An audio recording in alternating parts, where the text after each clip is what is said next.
2, 3, 4.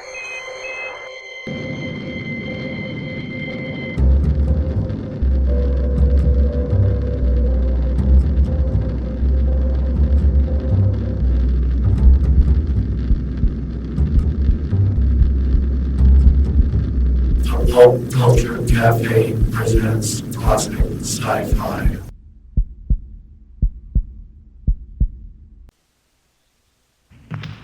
The National Broadcasting Company delays the start of this program to bring you a special news bulletin. From the NBC newsroom in New York, United Nations troops have begun a breakthrough from their beachhead in South Korea, launching an attack from positions north of Taegu for a drive toward Seoul. The new offensive is timed with a big amphibious assault at Incheon, which is progressing on schedule. Keep tuned to your NBC station for the later news.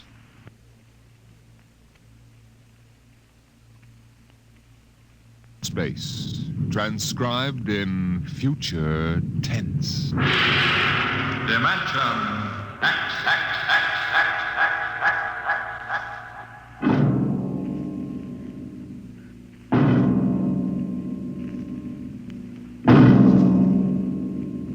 Tonight, a story of the future and a star of the future. The story, Hello Tomorrow, and the star, Miss Nancy Olson, the talented young actress who is currently winning critical acclaim for her performance in one of the outstanding pictures of the year, Sunset Boulevard. Tonight, Miss Olson becomes the first of a group of the stage and screen's most promising young stars of tomorrow to be invited to appear on the program of tomorrow, Dimension X. It was in the year 1991 that man disappeared from the face of the Earth. The third atomic war had ended at last, leaving the land a mass of red radioactive dust, filling the air with gamma rays so deadly that life on the surface was no longer possible. There was only one way out. The few survivors went underground, burrowing their way deep into the earth like hunted moles, hiding from death in huge underground caverns. And it was there in the next 2,000 years that they built the new civilization. A civilization in which the genetic survival of the race came first, and every life and every law was shaped to serve that end. It is to this civilization, in the year of our Lord 4195 A.D., that we take you now.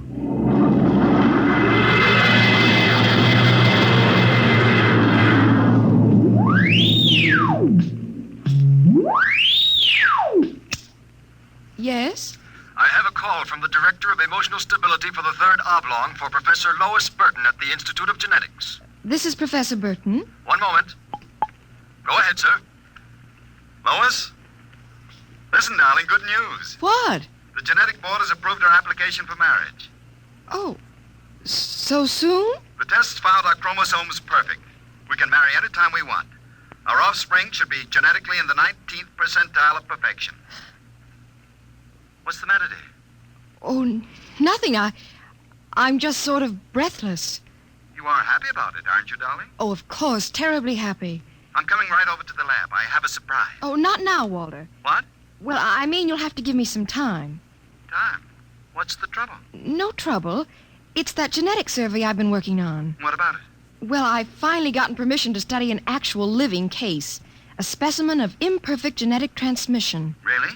Yes, they're bringing him up from the condemned cages on the lower level. You will be careful, darling. The supervisor says there's nothing to be afraid of. The specimen they're bringing is, XJ12. It's been studied before many times and is quite well trained. Well, I don't like it. Nonsense, darling. I've been waiting for this opportunity for years. Oh, there's my door signal. I'll have to hang up, darling. See you later.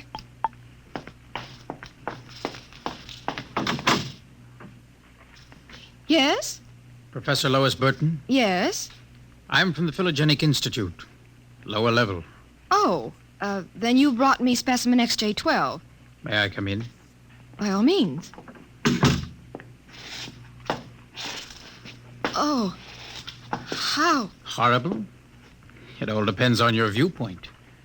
I happen to have a twisted leg. My parents were genetically unsound. But then you... Yes. I am specimen XJ12. I see. I hope you aren't shocked. No stable person permits feelings to enter into his work. I will admit to surprise. I was expecting something a little more, abnormal. Sorry, I try to be as abnormal as possible. If I am, the Phylogenic Institute allows me out of the genetic cages every so often, so I can breathe the pure air of the upper levels and mingle with the genetically perfect. You seem quite well educated. I spent the first years of my life here in the upper levels. How is that possible? They segregate imperfects. As a small child, my mother concealed me from the director of selective heredity. I was brought up in secret. My mother actually, dreadful word, loved me. I see. That would explain your obviously low threshold of emotional control. If you choose to call it that. At first, you seemed to be struggling to repress a few feelings yourself. We will confine ourselves to the impersonal aspects of our work. As you please. I shall require you as a demonstration for a lecture I'm delivering to one of my classes tomorrow. At your service, Professor.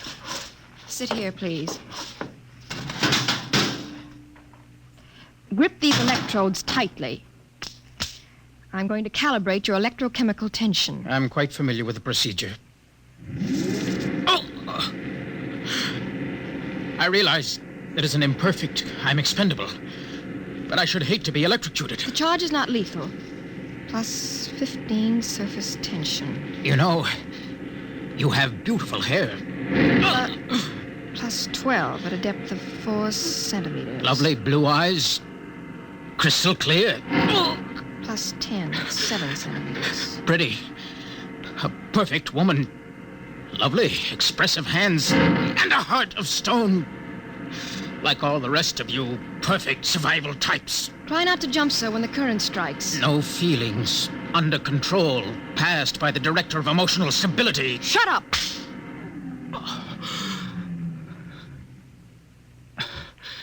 Maybe I was wrong. Maybe you have feelings. That will be quite enough. I seem to sense an air of emotional tension. Nothing, dear. This is a specimen XJ12. Oh, I see. An inferior type. Quite. You, specimen. Can you understand me? Yes? Yes, what? Tell this dolt who I am, Lois. This is a director of emotional stability for the third oblong. He also happens to be my selected genetic partner. You will address him as Sir. Yes, sir. This creature seems quite impertinent. He's only a specimen, darling. I suppose. We'll use him and ship him back to the cages at the Institute. He's probably radioactive. You, specimen. Mr. Director? You will confine your speech to answering only those questions addressed to you. Understand? Yes, sir. Perfectly.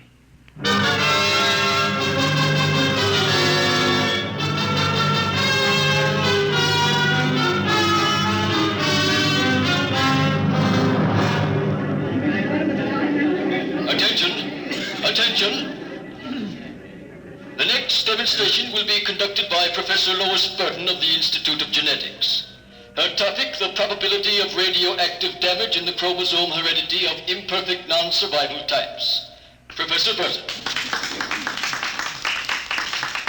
We are very fortunate today in having obtained a specimen of an imperfect genetic type through the good graces of the Phylogenic Institute.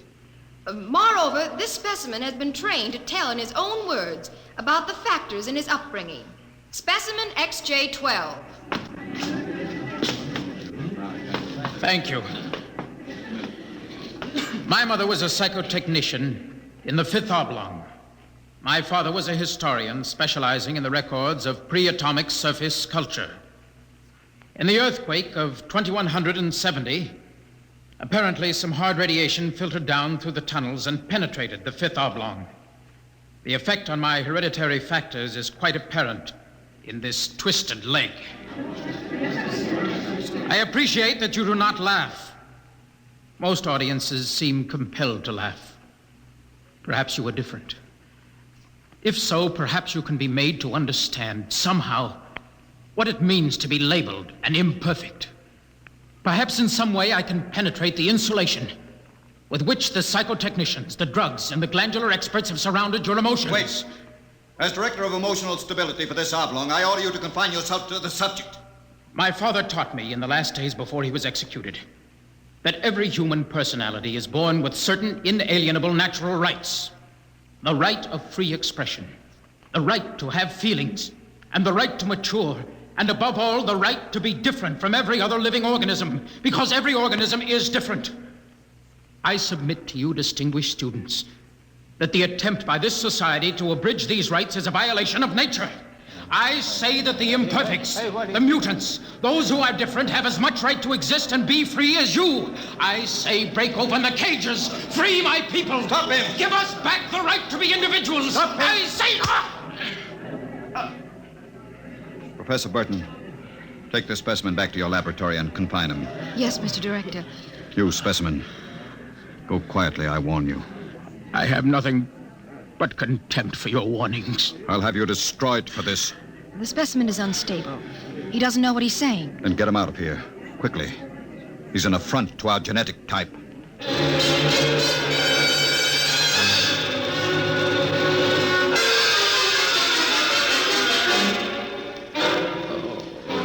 Hold still while I bandage your head. He'll be all right. I suppose you detest me for getting you into trouble. Don't squirm. Not that I blame you. I don't detest you. Oh. In fact, I thought you quite magnificent. You... what?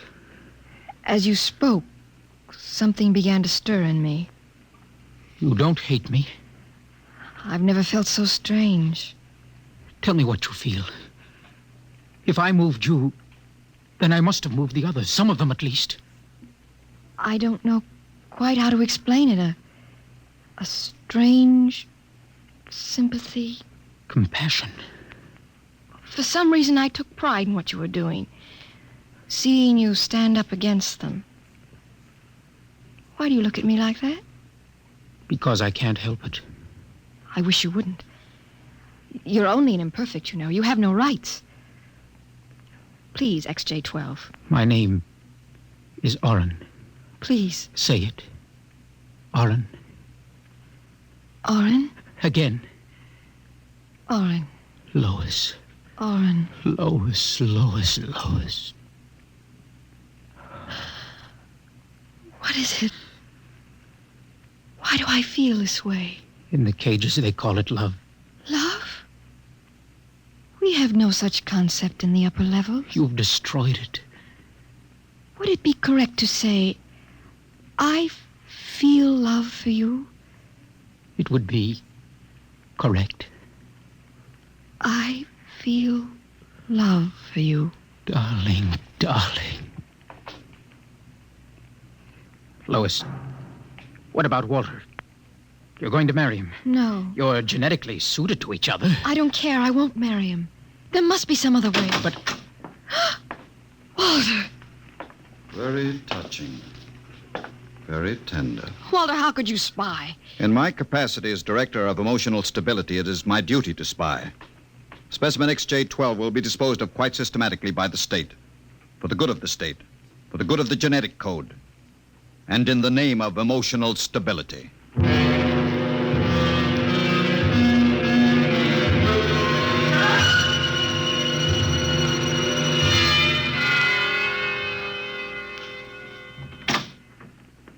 Come in, Lois.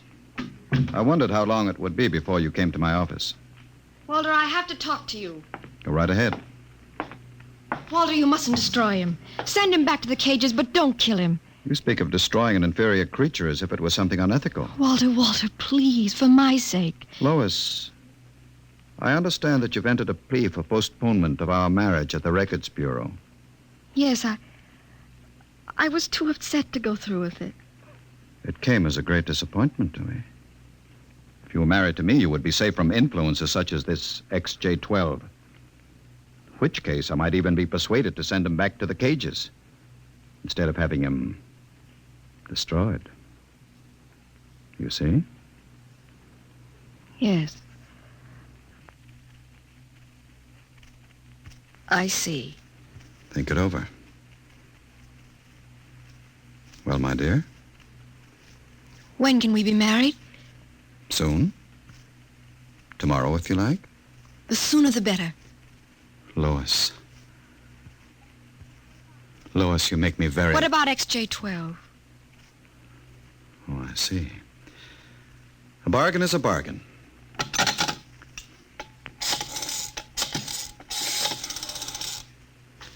Let me talk to the custodian, please. Hello. This is the Director of Emotional Stability for the Third Oblong. I would like you to cancel the execution of specimen XJ12. Yes. Yes, that's right. Turn him over to the security guard. He's to be remanded permanently to the genetic cages. Let me talk to him, Walter. My dear, I don't think Please, that... I want to be sure he's all right. Very well. Hello. Connect a circuit in the cell block. I want to talk to XJ12. Here you are, my dear. Hello? Oren? Yes. No, I'm all right. How are you? Fine. Oren, I've been talking to Walter. He's going to send you back to the cages. Yes. Yes. No. No, I'm going to marry him. Because I want to. I'm not lying to you. I'm very happy. Yes. Yes, I've got to hang up now. Goodbye. Goodbye. And now, Lois. Walter, please, I've got to get back to the lab. Of course. I'll pick you up in, say, an hour, and we'll make plans for the wedding. All right? Yes. Yes, of course. Goodbye, Walter.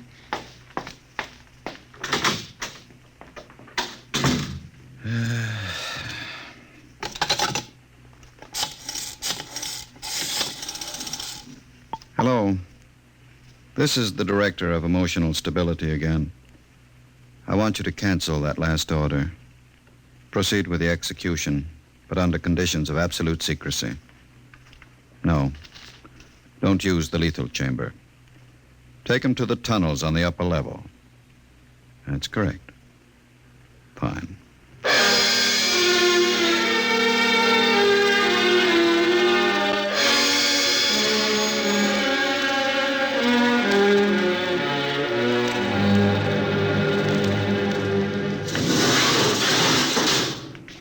This way. Where are you taking me? You're being returned to the Phylogenic Institute. Orders from the Director of Emotional Stability. Into the elevator. Very well. Why are we going toward the surface? The cages are on the lower levels. Radiation check. They've never done that before. New procedure. All right. Walk. Hawk, state your business. I'm the custodian for the Third Oblong. This imperfect is my prisoner. You can't go beyond this checkpoint. There's radioactivity in the tunnels. This is a special mission, if you know what I mean. Oh, I see. Well, just a moment, I'll open the airlock. Go ahead. You'll find 2 radiation suits in the chamber. We will need only one. So this is how they get rid of imperfects. March inside. All right. Turn around. Suppose I refuse. It'll be less painful if you cooperate. Before you dispose of me, could I give you a message for a friend? That depends. What is the message? This! Security! Help! Security! What is it? What happened? The prisoner, he struck me. Before I could recover, he escaped into the tunnels. Well, he won't last long. If the radiation doesn't get him, he'll starve to death. Can you go after him? I could send a robot, but it isn't worth the trouble. There's no way back from the tunnels except through here. Only other direction he can go is toward the surface. The closer he gets, the hotter the radiation. No, I think you can consider your prisoner dead.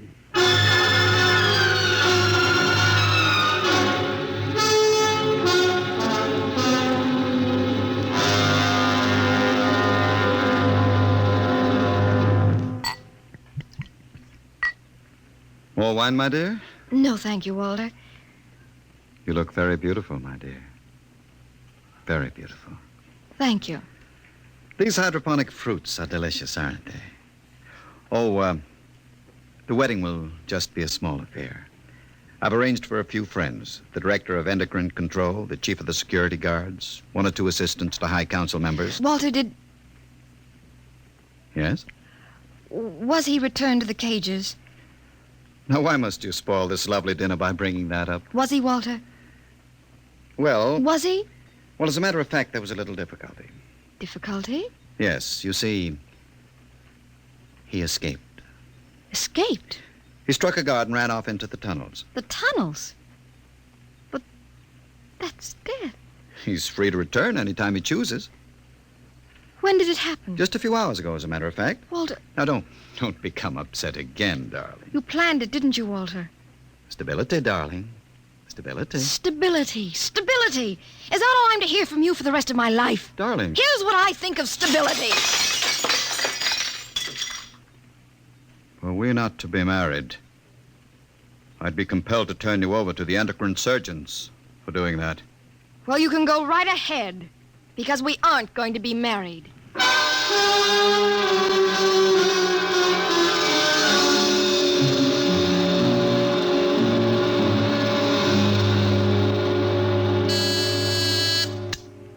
Checkpoint. This is the director of emotional security. Yes, sir. If Professor Burton tries to pass the checkpoint, I want to take it into custody. Well, Professor Burton just passed, sir. She said You that... idiot. But she I said don't that... care what she said. Stop her. Send robots after her. Get her back. I'll have you destroyed as incompetent if you fail. Yes, sir, at once, sir. Robot control. Checkpoint to robot control. Order out all televocal robots into the tunnels. Have them bring back any humans. This is a first priority order.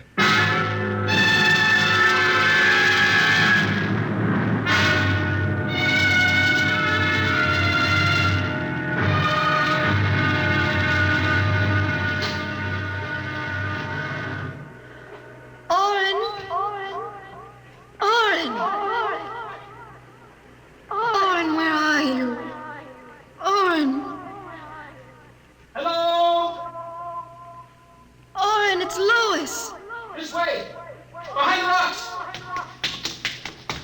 Over here. Oh, darling, darling. Lois, why did you come here? It's suicide. I had to. Darling, are you all right? So far. You've got to turn back. Give yourself up. They'll kill me. You can't stay here. The radiation is +4 at this point. It gets worse as you approach the surface. Go back, darling. What will you do? I'm going ahead. But you can't. I can. I'm going to the surface. Not even the robots can survive it. At least I'll be the first human in 1,100 years to see what the surface of the Earth looks like. Come back with me. No, darling. Then I'm going with you. Lois. Don't try to stop me, darling. There's nothing to go back to now. Nothing but Walter and emotional stability. Lois, you really want to come with me? Yes. You know what it means. I don't care. Oh, darling, I can't let you go. Oren, I love you. See, I know how to say it now. Say it again. Oren, I love you. Lois, what's that? Sounds... Oh, Oren, it's the robot control. It's looking for us. Come on, we've got to hurry. This way, hurry.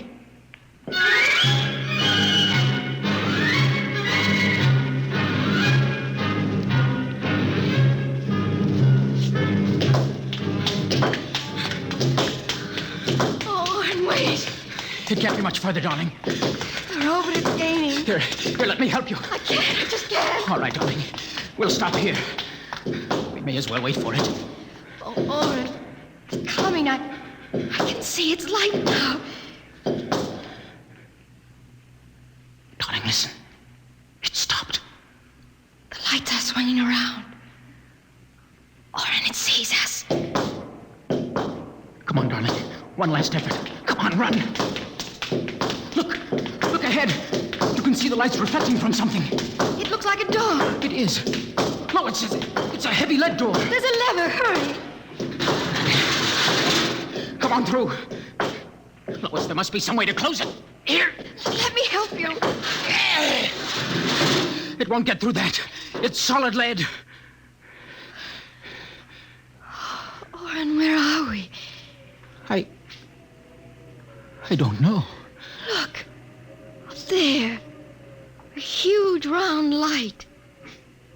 Lois, Yes, Oren? that's Luna. The moon. We're on the surface. How red everything looks. How it glows. It's the radioactivity. Quiet. Peaceful. Deadly. Oh, darling. Sit here and rest a while. Put your arm around me. Oren, I'm afraid. Oren, we're going to die. Don't think about it. Just think about us alone. The first humans to stand on the surface of Earth in 2,000 years.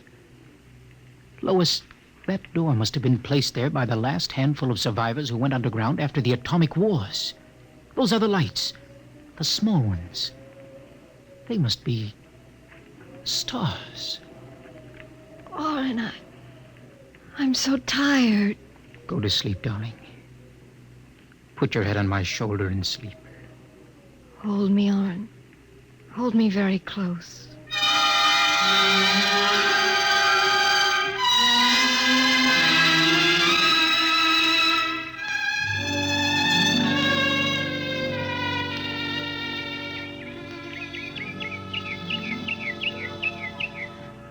Oren. Oren, wake up. What is it? Look, it's light. What? The whole universe is light. Oh, Oren, how beautiful. Look. By all the laws of nature, we should be dead. Lois, no life could survive this. By all the laws of nature. Oren, What is it? we're not dead. This is Earth and we're alive. We're not going to die. But the radiation. It's present. You can see its effects. Oren, did you ever hear of adaptation? What? There is a natural law of adaptation by which an organism will try to adjust itself to its environment by changing. It's called a geotropism. I don't see what that has to do with... All these generations, we've been bombarded by radiation filtering down through the Earth. Each successive generation must have inherited some degree of immunity to the effects of radiation. And you think that... Oren, it can't hurt us. Don't you see? We're immune. We're probably the first generation to inherit sufficient immunity. But if that's true, then we can transmit that immunity. We can pass it along to our children. Come on, darling. We'll have to find food and water. The practical wife. Oh, wait a minute, darling. What are you doing with that rock? I want to scratch something on the outside of this lead door. Lois and Oren. 4195 A.D. Hello, tomorrow.